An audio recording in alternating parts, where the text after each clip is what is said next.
Assalamualaikum warahmatullahi wabarakatuh. Sebelumnya perkenalkan, nama saya Nova Fauzia Rahman dengan nomor NIM 2008086031. Saya dari kelas PB2B di Prodi Pendidikan Biologi Fakultas Sains dan Teknologi UIN Wali Songo Semarang.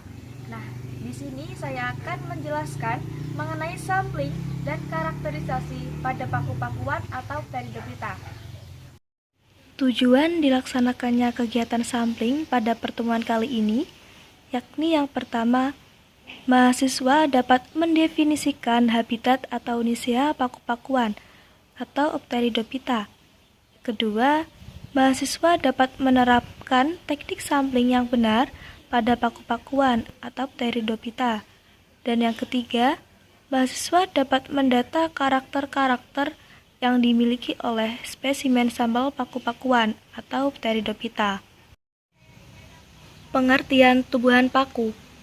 Tumbuhan paku atau pteridophyta adalah divisi dari kingdom lantai yang anggotanya memiliki akar, batang, daun sejati serta memiliki pembuluh angkut. Pteridophyta berasal dari kata pteron yang berarti sayap bulu dan phyton yang berarti tumbuhan. Sehingga pteridophyta merupakan tumbuhan paku yang tergolong dalam tumbuhan kormus berspora, di mana tumbuhan ini menghasilkan spora dan memiliki susunan daun yang umumnya membentuk bangun sayap, yaitu pada pucuknya yang terdapat bulu-bulu. Tumbuhan paku sering disebut juga dengan Cormophyta berspora, karena berkaitan dengan adanya akar, batang, daun sejati, serta bereproduksi aseksual dengan spora. Tumbuhan paku juga disebut sebagai tumbuhan berpembuluh atau Tracheophyta karena memiliki pembuluh pengangkut.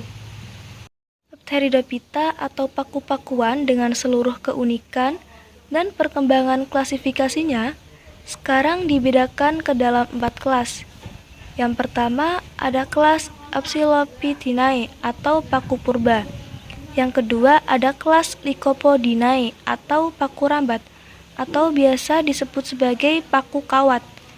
Yang ketiga ada kelas Equisitinae atau paku ekor kuda. Dan yang terakhir atau yang keempat ada kelas Felicinae atau paku sejati.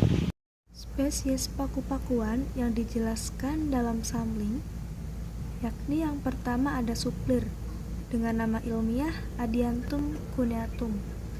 Yang kedua ada Davallia denticulata, yang ketiga Apteris vittata, dan yang keempat atau yang terakhir Lygodium circinatum. Nah, yang pertama ada suplir. Suplir memiliki nama ilmiah Adiantum cuneatum. Suplir merupakan salah satu spesies yang ada di kelas Phelicopsida dan termasuk ordo Polypodiales. Dalam bahasa Prancis, suplir disebut souffleur, sedangkan secara internasional dijuluki sebagai maiden hair fern. Maiden bermakna gadis, sedangkan hair berarti rambut. Secara ilmiah, Adiantum berasal dari bahasa Yunani, yakni adiantos, yang artinya anti air atau unwettable, karena mengacu pada ental yang mampu meloloskan air tanpa membasahi. Ental merupakan daun paku-pakuan yang tumbuh khas dengan keadaan pucuk tergulung ke dalam. Pada umumnya, suplir hidup di atas tanah maupun di bebatuan cadas. Pada tanaman suplir yang saya temukan pada saat sampling kali ini yakni di bebatuan cadas. Hidupnya secara bergerombol dan berakar serabut yang pada ujungnya dilindungi tudung pelindung atau kaliptra. Akar suplir merupakan rimpang tegak dengan ciri akar sejati yang semakin menaik atau memanjat. Rimpang merupakan rizoma beruas pendek yang muncul dengan akar-akar serabut. Pada suplir, batangnya berwarna hitam mengkilat. Pada tanaman suplir yang saya temukan, batangnya memiliki panjang 20-45 cm. Batangnya memiliki bentuk khas bercabang dengan banyak daun dan berupa tongkat atau rizomo.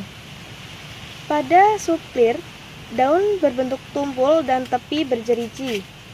Suplir memiliki daun yang panjangnya 2-3 cm. Tangkai daunnya hitam mengkilat serta tulang daun yang tidak nyata. Nah, yang kedua ada Dahlia denticulata. Dahlia denticulata merupakan salah satu spesies yang ada di kelas Felicinae dan termasuk ordo Dahliales pada famili Polypodiaceae. Dahlia denticulata termasuk jenis paku yang umumnya menumpang pada tumbuhan lain.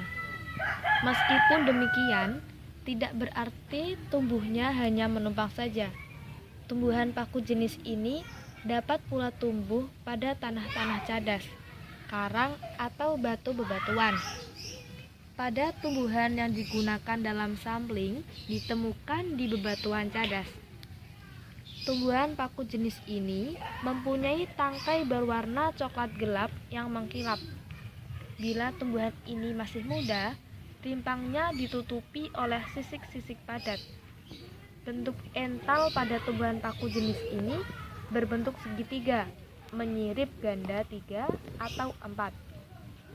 Tumbuhan paku yang digunakan dalam sampling memiliki daun yang berwarna hijau muda hingga hijau tua.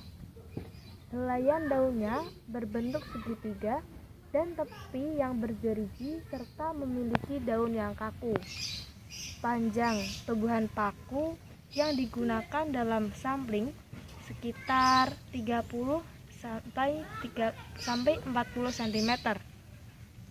Pada tumbuhan paku jenis ini terdapat indusia pada lekuk-lekuk sepanjang tepi daun menyerupai setengah lingkaran. Nah, yang ketiga ada Pteris vittata. Pteris vittata merupakan salah satu spesies yang ada di kelas Pteridopsida dan termasuk ordo Pteridales pada famili Pteridaceae. Pada umumnya, Pteris vittata ditemukan hidup di tanah-tanah cadas maupun pada bebatuan. Pada kegiatan sampling kali ini, Pteris vittata ditemukan di bebatuan cadas. Tumbuhan paku jenis ini memiliki akar serabut yang tidak bercabang atau monopodial, terletak pada seluruh permukaan rimpang. Bentuk akar tipis dan kasar berwarna coklat. Batang Pteris vittata berbentuk bulat beratur secara longitudinal, berruas-ruas panjang dan kaku. Permukaan batangnya halus. Batangnya memiliki panjang sekitar 30-40 cm. Batangnya berwarna hijau kecoklatan dan bentuk percabangannya adalah percabangan menyirip. Jenis daun Pteris vittata adalah majemuk menyirip. Tepi daunnya halus atau tidak bergerigi dan tepi daunnya rata. Daun pada Pteris vittata tergolong anisofil, yaitu daunnya terdiri dari 2 ukuran, yakni yang satu lebih besar dari yang lain. Nah, yang keempat ada Lygodium circinatum. Lygodium circinatum merupakan salah satu spesies yang ada di kelas Felicinae dan termasuk ordo Filicales pada famili Schizaceae. Habitat Lygodium circinatum ditemukan di tempat yang terbuka dan disinari oleh cahaya matahari.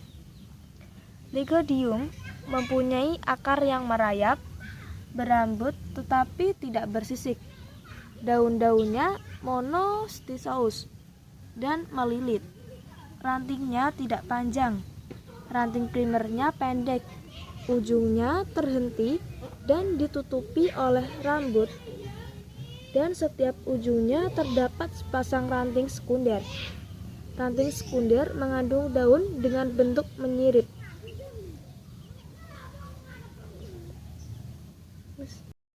Dari penjelasan video tersebut dijelaskan bahwa ada 4 jenis spesies tumbuhan paku.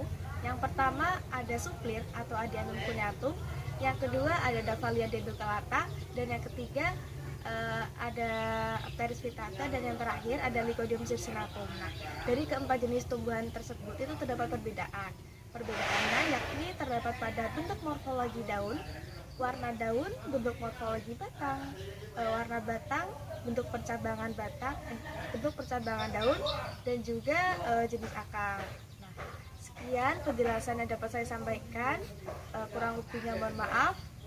Maaf lepat Jeporo, yen wonten lepat kula nyuwun pangapura. Wassalamualaikum warahmatullahi wabarakatuh.